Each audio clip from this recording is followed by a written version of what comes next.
सुशांत सिंह की मौत ने हर किसी को सकते में डाल दिया। पहले जिस मामले को खुदकुशी मानकर पल्ला झाड़ लिया जा रहा था, अब उस मामले की सीबीआई जांच हो रही है, क्योंकि इस केस से जुड़े कनेक्शंस इस केस को जटिल बना रहे हैं। इसे सिर्फ खुदकुशी का केस मानकर इसको रफा दफा नहीं किया जा सकता।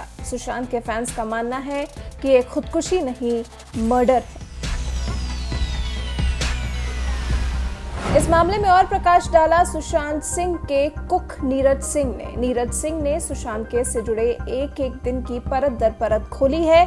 2019 में अपनी ज्वाइनिंग से लेकर 14 जून तक की एक एक बात नीरज सिंह ने खुद बताई। मैंने अप्रैल 2019 में सुशांत सिंह राजपूत के घर हाउसकीपिंग का काम करना शुरू किया। तबीयत खराब होने की वजह से मैंने 2 दिन में नौकरी छोड़ दी। मई 2019 में सुशांत सर के मैनेजर सिद्धार्थ का मेरे पास फोन आया, मुझे बुलाया गया। मैंने जब काम शुरू किया तो रजत, सिद्धार्थ, आयुष, मिरांडा, आनंदी, सैमुअल, केशव उनके यहाँ काम करते थे। मैंने कैप्री हाइट्स में काम करना शुरू किया था। फिर दिसंबर 2019 में वो माउंट ब्लैंक रहने चले गए थे। कैप्री हाइट्स में रहते हुए जब सर कसरत के लिए बाहर जाते थे तो मैं उनके कमरे को साफ करता था। सुशांत सर कमरा कभी अंदर से लॉक नहीं करते थे। मुंबई से बाहर जाते वक्त बेडरूम की चाबी किचन में रख जाते थे ताकि साफ सफाई होती रहे। लेकिन जब माउंट ब्लैंक में शिफ्ट हुए तो सुशांत सर का कमरा कपड़े बदलते वक्त और रिया मैम रहती थी तब बंद रहता था, बाकी हर समय खुला रहता था। कैप्री हाइट्स में सर ने हमें वॉकी टॉकी दिया था और कुछ अजीबोगरीब घटनाएं होती थीं। एक रात को मैं और रवि सो रहे थे तो वॉकी टॉकी पर सुशांत सर की आवाज आई, नीरज लाइट बंद करो। मैं ऊपर गया तो देखा लाइट बंद थी और सर भी सो रहे थे। थोड़ी देर बाद फिर वही संदेश सुनाई दिया तो फिर वही हुआ। मैं डर गया और उस रात सो नहीं सका। कैप्री हाइट्स में ड्रमों का अपने आप बजना, लिफ्ट ऊपर नीचे होना, कमरे की लाइट बंद होना अक्सर होता था, जिसके बाद हमने कैप्री हाइट्स को छोड़ दिया था। जब मैंने काम शुरू किया था तब सुशांत सर छिछोरे फिल्म की शूटिंग और प्रमोशंस में व्यस्त रहते थे। हमसे ज्यादा बात नहीं करते थे। मेरी मदद के लिए उन्होंने किशन को रखा था। सुशांत सर, सिद्धार्थ, आनंदी, रिया, आयुष सब सप्ताह में एक साथ पार्टी करते थे। अक्टूबर 2019 में रिया मैम के साथ सर यूरोप गए थे। वापस आए तो रिया मैम के साथ उनके घर पर ही थे। दीपावली मनाने के बाद आए तो बेहद कमजोर दिख रहे थे। नए घर की तलाश में थे।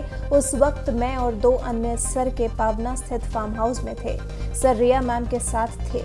इस बीच मिरांडा ने मुझे बताया कि सर अस्पताल में भर्ती हैं। दिसंबर 2019 में जब सर ने मुझे साफ सफाई के लिए बुलाया तो मैंने देखा कि सर काफी बीमार और थके हुए लग रहे थे। पूछने पर बताया कि वो ठीक नहीं थे, उनका इलाज चल रहा था। हम सभी लोग माउंट ब्लैंक रहने गए और सर ज्यादा समय घर पर ही बिताने लगे। लॉकडाउन में रिया मैम सुशांत सर के साथ रहने घर आई। वो सर के साथ थी। 1-2 दिन के लिए गई थी अपने घर। उनके माता पिता भी 1-2 दिन के लिए माउंट ब्लैंक आए थे। सुशांत सर और रिया मैम रोज सुबह ब्लैक कॉफी पीते थे। सुबह छत पर एक्सरसाइज करते थे। लंच के बाद कभी कभी मुझे छत पर संगीत और योग के उपकरण लाने के लिए कहते थे। केशव को डिनर के लिए कहा जाता था। 8 जून को जब मैं और केशव खाना बना रहे थे और सुशांत सर और रिया मैम को खाने के लिए बुलाने ही वाले थे, तभी रिया मैम ने बैग में उनके कपड़े रखने को कहा। रिया मैम थोड़ा गुस्से में थी। बचा हुआ सामान रिया मैम ने लाने की बात कही। रिया मैम का भाई शौविक और रिया मैम बिना खाना खाए ही चले गए। रिया मैम के चले जाने के बाद सुशांत सर की बहन नीतू सिंह आई और 12 जून को मुझसे कहा कि जब तक वो आए मैं सुशांत सर की देखभाल करूं। दीदी के चले जाने के बाद सुशांत सर छत पर बैठे और मैं उनके कमरे की सफाई कर रहा था। 13 जून को सुशांत सर सुबह 7 बजे उठे। मैं हमेशा की तरह कुत्तों को वॉक कराने गया था। 9 बजे वापस आया। सुशांत सर अपने कमरे में थे।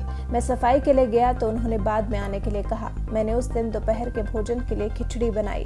रात को सर ने खाना नहीं खाया, आम का रस लिया और सो गए। 14 जून को मैं कुत्तों को टहलाने गया था। 8 बजे ऊपर के कमरे की सफाई की, सीढ़ियां साफ कर रहा था। सुशांत सर कमरे से बाहर आए और मुझसे ठंडा पानी मांगा। पानी पीते हुए बोले, सफाई बेलगाम किया और मुस्कुराकर अंदर चले गए। सुबह 9:30 बजे जब मैं झाड़ू लगा रहा था तब केशव सर के लिए केला, जूस और नारियल का पानी लाया था। सर ने सिर्फ जूस और नारियल पानी पिया।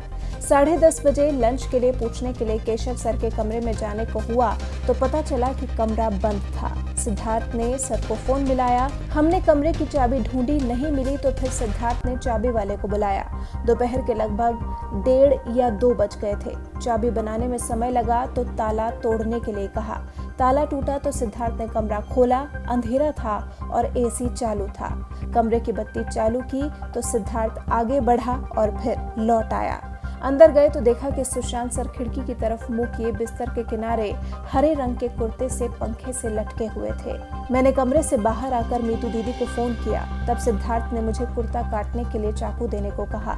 मैंने चाकू सिद्धार्थ को दिया। सिद्धार्थ ने कुर्ता काटा तो सुशांत सर के पैर बिस्तर से टच हुए और शरीर बिस्तर पर गिर पड़ा। मीतू दीदी आई, बोली, गुलशन ये तू क्या किया? मैंने सुशांत सर के गले से कुर्ते की गांठ खोली। सिद्धार्थ ने सुशांत सर की छाती दबाकर उन्हें होश में लाने की कोशिश की। फिर सिद्धार्थ ने पुलिस को फोन किया। आत्महत्या में इस्तेमाल कुर्ता सुशांत सर का ही था। सर के पास ऐसे 3-4 कुर्ते थे। इन कुर्तों का इस्तेमाल सर पूजा के दिन करते थे। 5-6 महीनों से सर की तबीयत ठीक नहीं थी। इसी कारण उन्होंने आत्महत्या की होगी, ऐसा मुझे लगता है। तो आपको नीरज सिंह के बयानों से क्या लगता है? इनमें कुछ विरोधाभास है या फिर आपको नीरज सिंह की बातों पर यकीन हो रहा है? हमें कमेंट कर अपनी राय जरूर बताएं।